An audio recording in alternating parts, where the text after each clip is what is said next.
అదే RTV app వార్తల్ని క్షణాల్లో చదివే అవకాశం ఉంటుంది. ఒక న్యూస్ పేపర్, ఒక టెలివిజన్ ఛానల్ మీ చేతుల్లో ఎప్పుడూ ఉంటాయి.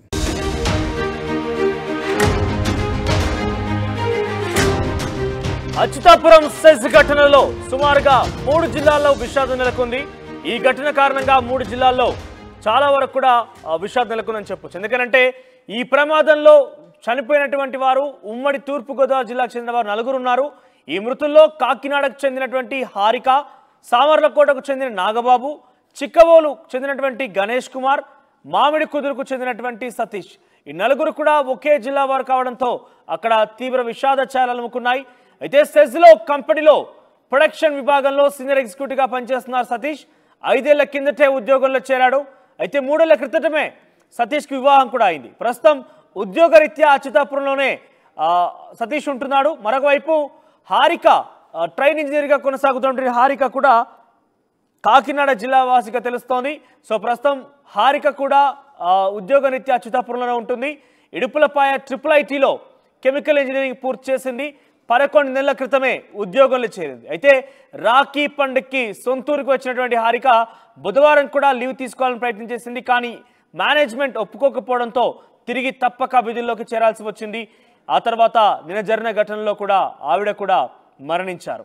ఇక 2021 అక్టోబర్లో గణేష్ కుమార్ ఈ కంపెనీలో చేరాడు. గణేష్ కుమార్ సీనియర్ ఎగ్జిక్యూటివ్ మెంబర్గా పనిచేశాడు. బిక్కవోలు, తూర్పుగోదావరి జిల్లా ఆయనది కూడా. అయితే ఈ ఘటనలో గణేష్ కుమార్ కూడా మృతి చెందారు. దీంతో ఆ కుటుంబం కన్నీటి పర్యంతమవుతోంది.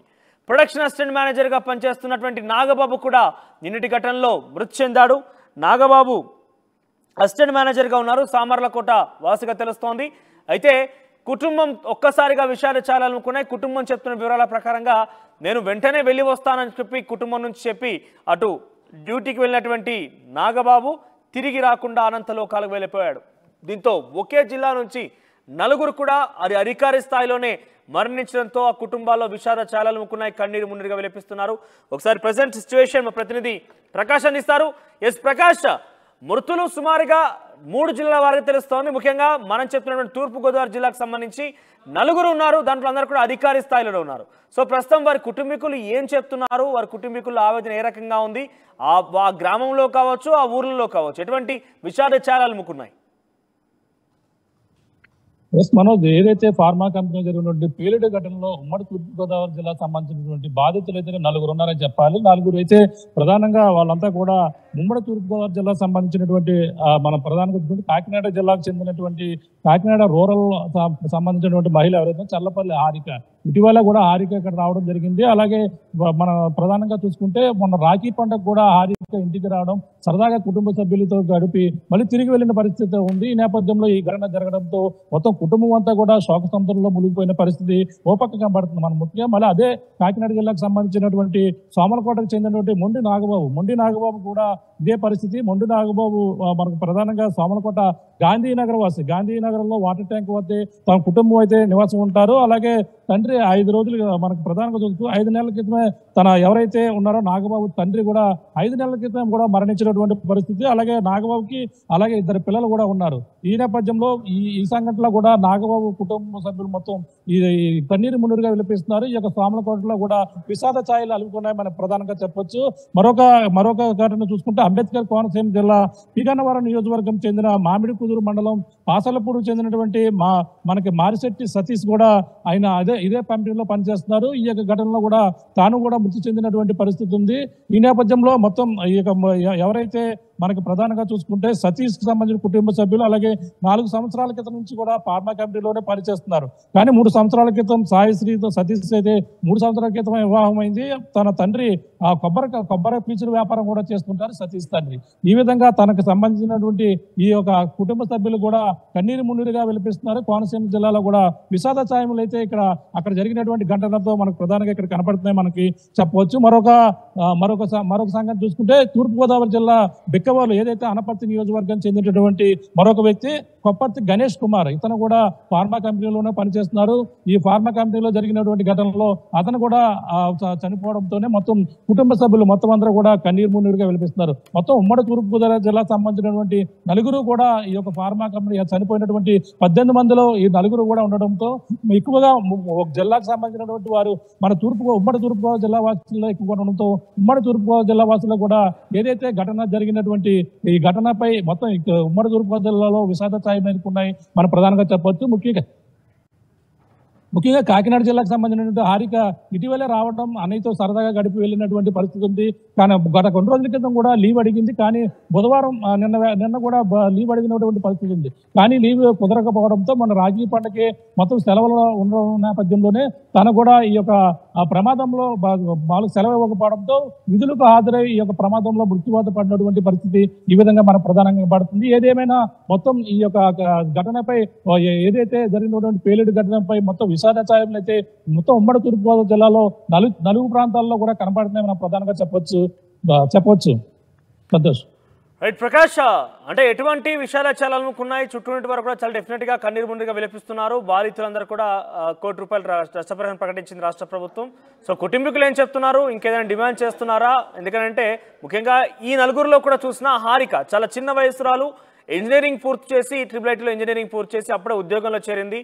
అంతలోనే చాలా అనంతలోకాలకు వెళ్ళిపోయింది. చాలా తక్కువ సమయం 11 నెలల సమయం కావస్తోంది. ముఖ్యంగా ఆవిడ కనుక ఒక్కరోజు లీవ్ తీసుకుంటే బతికేది. ఆ కుటుంబీకులు ఏం చెప్తున్నారు?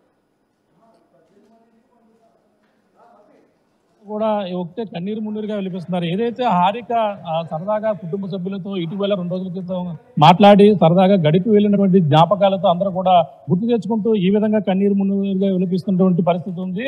తన సోదరుడు అలాగే మరో రోజు మాలో ఉండాలని కూడా కోరాడు. అంటే హారికనే ఉండాలని ఏదైతే తన సోదరుడు కోరి పట్టుబట్టిన నేపథ్యంలో ఉందో అదే విషయం పూర్తిగా ఎవరైతే సోదరుడు ఉన్నాడో గుర్తు తెచ్చుకుని కన్నీరు మున్నీరుగా వినిపిస్తున్నటువంటి పరిస్థితి ప్రధానంగా ఉంది. యాజమాన్యం ప్రధానంగా సెలవు ఇచ్చి ఉంటే మాత్రం ప్రధానంగా తన ఈ యొక్క ప్రమాదం నుంచి అయితే ఈ యొక్క హారిక అయితే తప్పించుకునే పరిస్థితి అయితే ఉండేది. కానీ ఈ యొక్క ఏదైతే సెలవు మంజూరు చేయకపోవడంతో హారిక వెళ్ళడం ఈ యొక్క విధులకు హాజరైన నేపథ్యంలోనే చనిపోయిన పరిస్థితి అయితే ఉంది. ఒక కన్నీరు మున్నీరుగా వినిపిస్తున్నారు. ఆ ఘటన అలాగుంటే కాకినాడ జిల్లాకు సంబంధించినటువంటి సామర్లకోట పట్టణంలో గాంధీనగర్ చెందినటువంటి ఎవరైతే మొండు నాగబాబు ఉన్నారో మృతుడు, వాళ్ళ కుటుంబ పరిస్థితి అయితే మరింత ఘోరంగా ఉందని చెప్పాలి. ఎందుకంటే తండ్రి 6 నెలల క్రితమే చనిపోయినటువంటి విషాద ఘటన. 6 నెలల తర్వాత మళ్ళీ కుమారుడు ఈ విధంగా మృత్యువాత పడడంతో వాళ్ళందరూ కూడా కన్నీరు మున్నీరుగా వినిపిస్తున్నారు. నాగబాబు కూడా ప్రధానంగా గత కొన్నాళ్ళ నుంచి కూడా దువ్వాడలోనే ఈ యొక్క ఏదైతే ఉన్నదో అక్కడ కూడా ఇల్లు అద్దెకు తీసుకున్నారో అక్కడే అద్దెకు తీసుకుంటూ ఆ పిల్లలు ఏదైతే ఉద్యోగం అక్కడికి వెళ్ళిపోయి ఇద్దరు పిల్లలతో సరదాగా గడుపుతున్న క్షణంలోనే ఈ విధంగా తండ్రి దూరమైన 6 నెలలకే మళ్ళీ కుమారుడు ఈ విధంగా చనిపోవడంతో మొత్తం కన్నీరు మున్నీరుగా విలిపిస్తున్నటువంటి పరిస్థితి అయితే ఇక్కడ ప్రధానంగా కనబడుతుంది. మొత్తం మీద మొత్తం ఉమ్మడి తూర్పుగోదావరి జిల్లాలో నలుగురు కుటుంబాలైతే శోక సందర్భంలో మునిగిపోయి మనం ప్రధానంగా చెప్పవచ్చు. రైట్ ప్రకాష్. సో మొత్తం మీద తూర్పుగోదావరి జిల్లాకు సంబంధించినటువంటి నాగబాబు మొండి, ఆయన తూర్పుగోదావరి జిల్లాకు సంబంధించిన వాడే. ఆ తర్వాత సతీష్ మారిశెట్టి, హారిక, చెల్లపల్లి, గణేష్ కుమార్ నలుగురు కూడా తూర్పుగోదావరి జిల్లాకు సంబంధించిన వారు. సుమారుగా ఈ ఘటన తర్వాత 3 జిల్లాల్లో కూడా విషాదాలు అలుముకున్నాయి. సో ఇప్పటికే 17 మంది మరణించారు, మరొక 40 మంది కూడా చికిత్స పొందుతున్నారు. వారిని వివిధ ప్రైవేట్ హాస్పిటల్లో మెరుగైన వైద్య చికిత్స అందిస్తామంటూ కూడా ప్రభుత్వం తరలించింది. అయితే ప్రస్తుతం రాష్ట్ర ప్రభుత్వం కూడా నష్టపరిహారం ప్రకటించింది. నష్టపరిహారం కింద బాధిత కుటుంబానికి ఒక్కొక్కరికి ₹1 అందిస్తామని చెప్తోంది. ఇక క్షతగాత్రులను కూడా మెరుగైన వైద్య చికిత్స అందిస్తాం, వారికి కూడా ఆర్థిక సాయం చేస్తామని రాష్ట్ర ప్రభుత్వం చెప్పుకొచ్చింది. ముఖ్యంగా విశాఖ KGH హాస్పిటల్ దగ్గర విషాదాలు అలుముకున్నాయి. ఆ మృతుల కుటుంబాకులు మొత్తం కూడా అక్కడ పెద్ద ఎత్తున రోధిస్తున్నారు, కన్నీరు మున్నీరుగా విలపిస్తున్నారు. అప్పుడే వెళ్ళి వస్తామని చెప్పినటువంటి ఆ కుటుంబీకులు డ్యూటీకి వెళ్ళి తిరిగి ఇంటికి రాకుండా డైరెక్ట్గా మరణించిన వార్త విన్న తర్వాత వారందరూ కూడా ఒక్కసారిగా కన్నీరు మున్నీరుగా విలపిస్తున్నారు. సో మరి కాసేపట్లో చంద్రబాబు అక్కడికి వచ్చి పరామర్శించే అవకాశం కనబడుతోంది. ఒకసారి ఈ 3 జిల్లాలకు సంబంధించినటువంటి బాధితుల కుటుంబీకులు KGH హాస్పిటల్ దగ్గర ఉన్నారు. వారికి సంబంధించి RTV కూడా వారితో మాట్లాడించే ప్రయత్నం చేశారు. ఏం జరిగి ఉంటుందంతా కూడా బాధిత కుటుంబీకులు RTVతో వాపోయారు. ఒకసారి మా ప్రతినిధి శివరామకృష్ణ అందిస్తారు మరింత సమాచారం. Sivaramakrishna, over to you.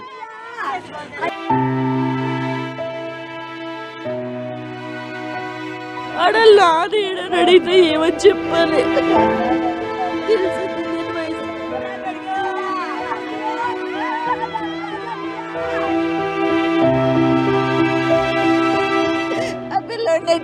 బతకాలండి బాబు. వెనకాల గట్ట ఏమీ లేదు నాకు. నువ్వు లేని ఈ తల్లి ఎలా బతుకుతుంది అనుకున్నావురా నాయన? నాయన నువ్వు బతికి అయిపోయింది, ఇంకేమీ లేదు ఇంకా. విశాఖ కేజీహెచ్ మార్చరీ దగ్గర అయితే ఉన్నాం. మనం చూడొచ్చు ఇప్పుడు ఆర్తనాదాలు, పాపం కుటుంబ సభ్యులను పోగొట్టుకొని ఒక ఫ్యామిలీ అంతా మొత్తం ఆర్తనాదాలు అయితే చేస్తున్నారు. మనం అసలు వాళ్ళని అడిగి తెలుసుకుందాం. అమ్మా ఎవరమ్మా, ఎవరు మాకొద్దు, నా కొడుకు బాబు, నా కొడుకు, నాకు ఒక్కగానొక్క కొడుకు బాబు. నా భర్త లేడు బాబు, 10 ఏళ్ళు అయింది బాబు నా భర్త పోయి. నాకు ఒక్కగానొక్కడికే నా కుటుంబానికి ఆధారం, నా ఆధారం కొప్పర్తి గణేష్ కుమార్ బాబు. నా కొడుకు లేడమ్మా, నాకు నా కొడుకే నాకు ఆధారం బాబు. నా ఇంటికి నాకు ఆధారం నా కాళ్ళు బాబు. నా కాళ్ళు, నా మనవాడు చిన్న పిల్లోడు బాబు, 4 ఏళ్ళ పిల్లోడు బాబు. నా కూతురు అమ్మోయ్, నా కూతురు బాబోయ్. బాబు మమ్మల్ని తీసిపో బాబు. నువ్వు లేని బతుకు నాకొద్దు గని బాబు. నువ్వు లేని బతుకు నేను బతకలేను. నన్ను తీసిపో నాయన, నాయన నువ్వు లేని బాబు. ఎప్పుడు వెళ్ళారు ఆఖరిసారిగా? ఎప్పుడు చెప్పారు? వెళ్ళాడండి బాబు, 1:30కి వెళ్ళాడు. నాతో మాట్లాడాడండి. 1:30కి మాట్లాడుకుంటా లోపలికి వెళ్ళిపోయాడు. అమ్మా నేను కంపెనీలోకి వెళ్ళిపోతున్నానమ్మా, నేను ఇంకా మధ్యాహ్నం ఆనకు భోజనానికి వచ్చినప్పుడు లేకపోతే పొద్దున్న చేస్తానమ్మా, ఇంక చేయనని ఫోన్ పెట్టేశాడు బాబు. ఇంకొక అరగంట సేపు నాతో మాట్లాడితే నా బిడ్డ బతుకుని ఆ ఎదవలో మేనేజరు ఆ కంపెనీ మంచిది కాదు బాబోయ్. నా మేనేజర్ ఆ కంపెనీ వాళ్ళే నా బిడ్డను మింగేశారు. నా బిడ్డను మింగేశారు బాబోయ్. నా బిడ్డ సెలవు అడిగితే రోజుకి ఒకళ్ళు సత్తారు మీ ఇంట్లో, రోజు ఎక్కడెవరు నేను అన్నాడంటమ్మో, రోజు ఎక్కడెవరు అన్నాడంటమ్మా మేనేజరు. నాన్నగారు చచ్చిపోయాడని చెప్తే బాబోయ్ రోజు ఎక్కడ సెలవు అన్నాడు. మాది వెక్కవాలండి, మాది కాకినాడ దగ్గర వెక్కవాలండి బాబు. ఆనపత్తి నియోజకవర్గం అండి, ఆనపత్తి దగ్గర నేను వెక్కవాలండి బాబు. గంటల్లి మమ్మల్ని కూడా తీసిపో బాబు. నువ్వు లేని బతుకు మేము బతకలేము. నాకొద్దు బాబు ఈ బతుకు, నేను బతకలేను తల్లి. నీ తండ్రి లేకపోయినా మమ్మల్ని అల్లారి ముద్దుగా చూసుకున్నావా? ఎంత మాట కూడా అనుకున్నా చూసుకున్నావా బాబు? ఎంత మాట కూడా అనుకున్నా చూసుకున్నావా? నా తండ్రి నా బాబు. నువ్వు లేని ఈ తల్లి ఎలా బతుకుతుంది అనుకున్నావురా నాయన? నాయన నా కొడుకు, నా ఇంటికి నువ్వే దిక్క. నాకేడు బాబు, నేను ఎవరిని చూసుకుని బతుకుని ఏది ఆధారం ఏది? నాకు ఇంకో కొడుకు లేడు. ఆ ఒక్కగానొక్కడికే బాబోయ్. నా భర్త లేడమ్మోయ్. నా ఒక్కగానొక్క కొడుకుని ముచ్చు మింగేసింది అమ్మోయ్. ఈ కంపెనీ మింగేసింది అమ్మోయ్. నా కొడుకు గణేష్ భార్య అయితే మనతో పాటు ఉన్నారు. అమ్మ చెప్పండి, ఎప్పుడు వెళ్ళారు మీ భర్త ఆఖరిసారిగా డ్యూటీకి? మధ్యాహ్నం వెళ్ళారండి డ్యూటీకి. మధ్యాహ్నం మాకు నైట్ 10-11 ఆ టైం తెలిసింది. టీవీ న్యూస్లో తెలిసింది. కంపెనీ వాళ్ళు గట్టి ఎటువంటి ఇన్ఫర్మేషన్ అవ్వలేదు. కంపెనీకి కాల్స్ చేసామండి, కానీ కంపెనీ ఎవరు కాల్ లిఫ్ట్ చేయలేదు, రెస్పాండ్ అవ్వలేదు అసలు. కంపెనీ కాల్ లిఫ్ట్ చేయలేదు, వెళ్ళలేదు అసలు. ఒక్కరు కూడా ఫోన్ లిఫ్ట్ చేయలేదు అసలు. మనిషి గురించి ఎటువంటి ఇప్పటికి వచ్చి కూడా ఏ ఇన్ఫర్మేషన్ ఇవ్వలేదు. న్యూస్లో వచ్చిన దాన్ని బట్టే చూసి ఈయన కాకూడదు అనుకుంటూనే వచ్చాను. కానీ ఈయనే ఇప్పుడు ఆఖరికి. నాది నా బిడ్డది పరిస్థితి ఏంటి? ఏం చేయాలి? 4 సంవత్సరాల పిల్లడు ఆడలు నానేడని అడిగితే ఏమని చెప్పాలి? తెలియని వయసు. నాన్నండి ఏం చెప్పదు. నేను ఇంకా నా బతికి అయిపోయింది, ఇంకేమీ లేదు ఇంకా. నేను పిల్లడు ఎలా ఉండాలి? సీనియర్ ఎగ్జిక్యూటివ్ అండి. చెప్పండి, మీ అల్లుడా? అల్లుడండి. పెళ్ళై 5 ఏళ్ళు అయిందండి. ఓ బాబు 4 సంవత్సరాలు బాబు అండి. ఆ పిల్లోడికి డ్యూటీకి వెళ్ళాడు అనుకుంటున్నాం, కానీ ఇలా జరుగుతుంది అనుకోలేదండి బాబు. నా బిడ్డ జీవితం అన్యాయం అయిపోయిందండి. ఆ పిల్లోడిని నెట్టుకుని ఎలా బతకాలండి బాబు? వెనకాల గట్ట ఏమీ లేదు. నాకు 2 ఆడపిల్ల, ఈ పిల్ల పెద్దది. గాజువాకులు అంటే మాది రాజమండ్రి అండి. వాళ్ళతమ్మ బిక్కోలండి అత్తూరు. మాది రాజమండ్రి అండి. ఇంకో బాబు కూడా ఉందండి. ఈ బాబు పెళ్లి చేసాం కదా అనుకున్నాం. మళ్ళీ బాబుని తీసుకుని ఇంట్లో పెట్టుకుని ఆ పిల్లకి పెళ్లి చేయాలండి. మా కర్మ కాలిపోయిందండి. జీవితం నాశనం అయిపోయిందండి. నా కూతురు జీవితం 28 ఏళ్ళు ఈ పిల్లకే. అప్పుడు అన్నీ అయిపోయినాయండి. నా కూతురికి చిన్న పిల్లాడు ఆ పిల్లడు భవిష్యత్తు ఏంటో కూడా తెలియదండి. ఇది ఈ గణేష్ కుమార్ అనేది అసిస్టెంట్ ఎగ్జిక్యూటివ్గా పనిచేస్తున్నారు. అయితే నిన్న చివరిసారిగా అయితే డ్యూటీకి వెళ్ళి వస్తానని చెప్పారు. అయితే ఆ తల్లికి అయితే కూడా మధ్యాహ్నం లంచ్ అవర్కి అయితే వచ్చినప్పుడు అయితే కాల్ చేస్తానని చెప్పి ఎంతో భరోసా ఇచ్చారు. అలాంటి సాయంత్రం అయ్యేసరికి అసలు ఈ విస్ఫోటం జరిగింది. విస్ఫోటంలో ప్రాణాలు అయితే కోల్పోయాడు. మాకు ఎవరు దిక్కు, మా ఆయన లేనప్పుడు ఇంక మేమందరం ఉన్నా లేకపోయినా ఒకటే అని చెప్పి ఆ తల్లి ఆర్తనాదాలు, పక్కన చెల్లి ఈ బాధలు, భార్య బాధలు చూస్తుంటే నిజంగా కన్నీరు మున్నీరు అవుతున్నారు. మొత్తం అంతా కుటుంబ సభ్యులకు సంబంధించి ఆ గణేష్ కుటుంబ సభ్యులకు సంబంధించి కన్నీరు మున్నీరు అవుతున్నారు. ఏదేమైనా ఇది చాలా మంచి పని కాదు. భగవంతుడు మాకు ఎందుకు ఇలా చేశాడు అని చెప్పి చాలా బాధపడుతున్నారు. ఏదేమైనా అతి తొందరగా ఈ శవ పంచనామా పూర్తి చేసి డెడ్ బాడీ ఇస్తే మేము మా ఊరు వెళ్ళి మేము తదుపరి కార్యక్రమాలు అయితే చేసుకుంటాం. ఇక్కడ ఎవరు రెస్పాండ్ అవ్వట్లేదు. కంపెనీ సభ్యులు ఇప్పటికొచ్చి ఎవరు రెస్పాండ్ అవ్వలేదని చెప్పి వీళ్ళు వాపోతున్నారు. ఏదేమైనా చంద్రబాబు నాయుడు అయితే మరో గంటలో అయితే విశాఖ వస్తున్నారు. వీళ్ళందరినీ కలుస్తారు. అసలు ఏమైందో తెలుసుకునే ప్రయత్నం అయితే చేస్తారు. అయితే చంద్రబాబు నాయుడు కోసం వీళ్ళంతా చూస్తున్నారు. ఇది ఇక్కడ తాజా పరిస్థితి. కెమెరామెన్ రమణ కుమార్తో శివరామకృష్ణ టీవీ, విశాఖ కేజీహెచ్ మార్చి.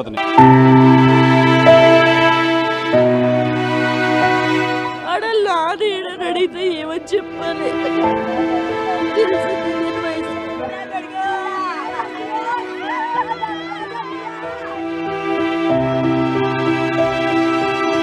ఆ పిల్లోడిని నెట్టుకుని ఎలా బతకాలండి బాబు? వెనకాల గట్ట ఏమీ లేదు నాకు. నువ్వు లేని ఈ తల్లి ఎలా బతుకుతుంది అనుకున్నావురా నాయన? బతికి అయిపోయింది, ఇంకేమీ లేదు ఇంకా.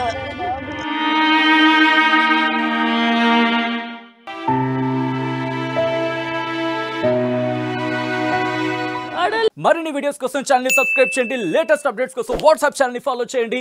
అండ్ లింక్ డిస్క్రిప్షన్ లో ఉంది.